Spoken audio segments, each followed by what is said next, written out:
Assalamualaikum warahmatullahi wabarakatuh. Kita jumpa lagi dengan pembelajaran IPA, pertumbuhan dan perkembangan makhluk hidup. Sekalian, bahwa makhluk hidup itu mengalami pertumbuhan dan perkembangan. Apa sih pertumbuhan itu? Pertumbuhan ditandai dengan penambahan tinggi dan berat badan. Tandanya ada pertumbuhan, adanya penambahan tinggi dan berat badan. Jadi ini tingginya terus bertambah, berat badannya bertambah. Kemudian perkembangan manusia ditandai dengan perubahan kemampuan fungsi tubuh, kecerdasan, dan tingkah laku. Nah, ini namanya perkembangan. Jadi beda dengan pertumbuhan. Kalau perkembangan yang berubah kemampuannya, kemampuan fungsi tubuhnya, kemampuan melihat, membaca, mendengar, berpikir, bertingkah laku. Nah, itu namanya perkembangan. Baiklah, nah ini gambar atau bagian daripada pertumbuhan dan perkembangan manusia. Ini bayi, balita, anak-anak, remaja, dewasa, lansia. Ini mengalami pertumbuhan. Di samping itu, mengalami perkembangan. Perkembangannya apa? Sifat bayi berbeda dengan anak-anak. Caranya, kalau masih bayi menangis, tapi kalau sudah balita, sudah bisa bilang ibu, ayah, bapak, mengeja. Kalau udah anak sudah lancar caranya.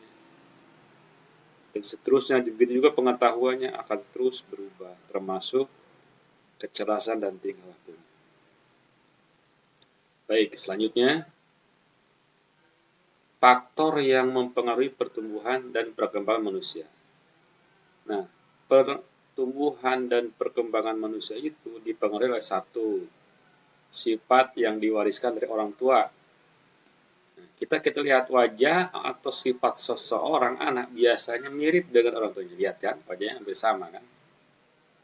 Kita sendiri dengan ayah kita sama ya, wajahnya mirip ya. Itu namanya sifat yang diwariskan. Yang kedua, makanan. Makanan bergizi seimbang dibutuhkan untuk pertumbuhan dan perkembangan seseorang. Jadi kalau makanannya mengandung 4 sehat 5 sempurna, yaitu nasi, lauk pauk, sayur mayur, buah-buahan, dan susu yang mengandung gizi yang dibutuhkan tubuh, itu akan berbeda pertumbuhan perkembangannya dengan orang yang misalnya kekurangan nasi atau mengandung karbohidrat, dia akan kekurangan energi. Atau anak-anak yang banyak memakan protein, apa hewani, apa nabati. Jadi sangat berbeda. Dia kalau memiliki banyak makan protein akan tumbuh perkembangannya akan lebih cepat dibanding yang kekurangan protein. Begitu juga vitamin dari sayur-sayuran atau buah-buahan. Ini sangat penting dikonsumsi setiap hari. Agar apa? Kebutuhan akan energi berupa karbohidrat, protein, mineral atau vitamin dan air itu tercukupi untuk tubuh kita. Selanjutnya adalah kita lihat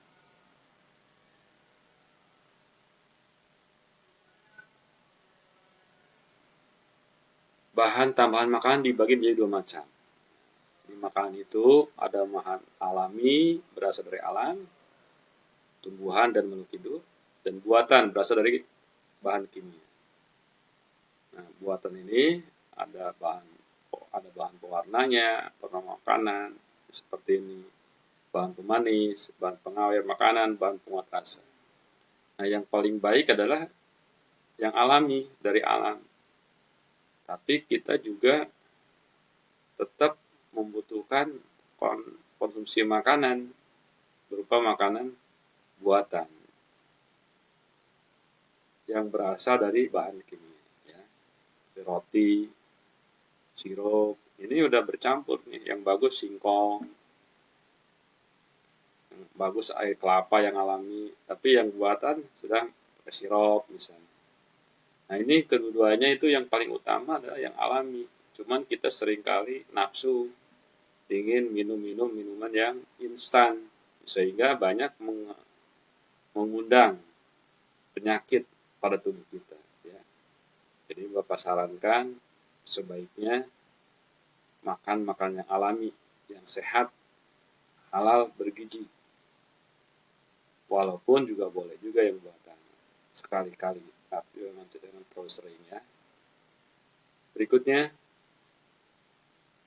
nah ini yang paling penting lagi, setelah makan makanan yang bergizi supaya sehat, istirahat. Lama tidur yang baik untuk anak manusia adalah 10 jam sehari atau 8 jam tidur malam dan 2 jam tidur siang. Jadi anak-anak kita harus tidur nih, tidur malam, jangan begadang, larut malam, main game. Ya.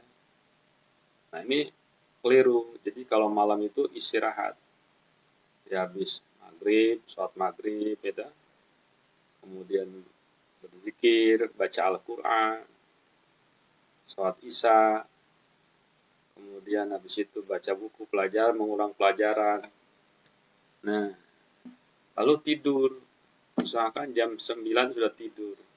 Bangun jam 4 atau setengah 5. Untuk apa? Sholat subuh. Ya. Jadi perlu istirahat, tapi perlu juga melakukan ritual-ritual spiritual ya, apa? Nilai-nilai keimanan. Untuk apa? Ini untuk supaya hidup sehat. Ya, sehat daripada rohaninya, sehat daripada jasmaninya, sehat otaknya, juga sehat hatinya. Kemudian olahraga dan rekreasi, membuat tubuh dan pikiran sehat, bugar dan juga menyegarkan pikiran. Ini perlu rekreasi ya. Nah, jadi inilah hidup sehat, hidup bahagia, harus ada istirahat, ada olahraga, rekreasi ya. Kemudian mengkonsumsi makanan yang bergizi, yang sehat ya, yang baik. Kemudian hewan juga mengalami pertumbuhan ya, sama seperti manusia. Ini pertumbuhan hewan akan kita bahas pada materi selanjutnya ya. Terima kasih.